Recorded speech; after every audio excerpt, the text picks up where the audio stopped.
जबकि ये देह तो नाशवान है और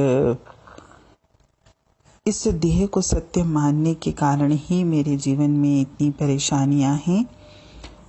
हम सत्य स्वरूप हैं, लेकिन हमने अपने स्वरूप को इन विकारों के काले बादलों से ढक दिया है।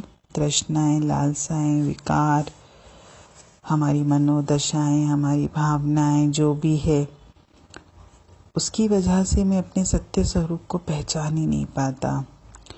लेकिन सत्संग से, सिमरन से, वाणी से जुड़ने के बाद हम इस अवस्था को धीरे धीरे प्राप्त करने लगेंगे और हमको धीरे धीरे ये अनुभव भी होने लगेगा कि ये जो पल पल हमारा जीवन बदल रहा है और ये जीवन तो मनुष्यों का ही बदलता है, यानी जो परमात्मा की जो रचना है वो पल पल बदल रही है। तो हम सिर्फ मनुष्य नहीं हैं।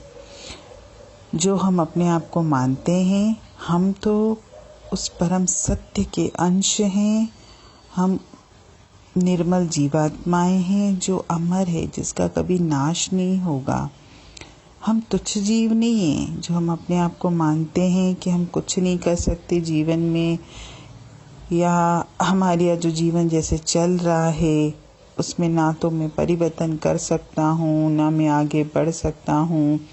न जाने हमारे अंदर कौन कौन सी बातें चलती रहती हैं और हम अपने आप को बहुत हीन मानते हैं।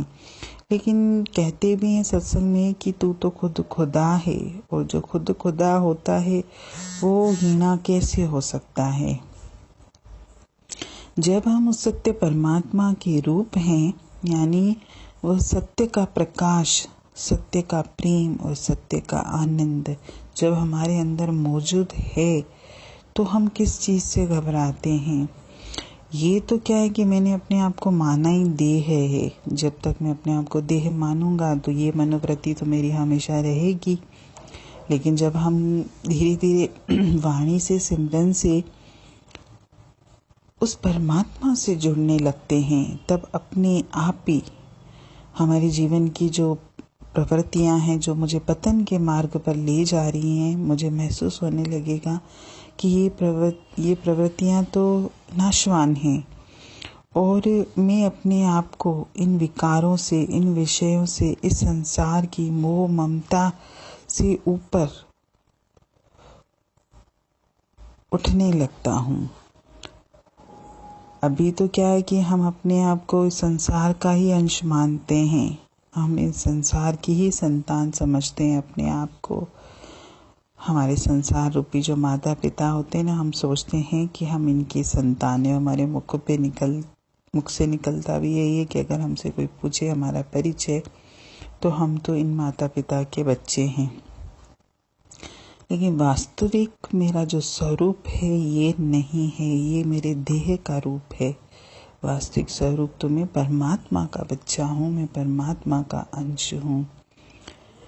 जब हम अपने आप को इस देह से अलग करने के लायक बन जाते हैं, तब हमको अपने असली स्वरूप की पहचान हो जाती है और हमको धीरे धीरे ये स्पष्ट हो जाता है कि वास्तव में मैं हूँ क्या, मैं कौन हूँ, मैं कहाँ से आया हूँ, मेरा इस संसार में आने का उद्देश्य क्या है। मेरे हर सवाल का जवाब मुझे मिलने लगेगा। अभी तो हमारा जीवन ही सवाल है। न जाने कितने सवालों में मैं उलझा हुआ हूँ। ना तो मैं अपना जीवन ढंग से जी पा रहा हूँ, ना तो मैं खुश रह पा रहा हूँ, ना तो मेरे जीवन में शांति है, ना मेरे जीवन में आनंद है। जबकि मैं तो खुद शांति का स्रोत हूँ, मैं उस परमात्मा का प्रकाश हूँ। लेकिन मैं ये चीज़ मानता ही नहीं, ना मैं समझ पाता हूँ। कोशिश हम सब लोग ये करें कि अपने जीवन में कुछ समय इस संसार की वृत्तियों से हटें और उस परमात्मा से जुड़ें और धीरे धीरे अपने आप को आत्मा का स्वरूप मानने की कोशिश करते रहें। इस देह से थोड़ा ऊपर उठें, क्योंकि जब तक मैं देह में बैठा हूँ, मैं उस आनंद को, उस प्रेम को, उस सत्य को, उस प्रकाश को ना तो मैं देख पाऊँगा, न जान पाऊँगा, न मैं समझ पाऊँगा। हरि ओम।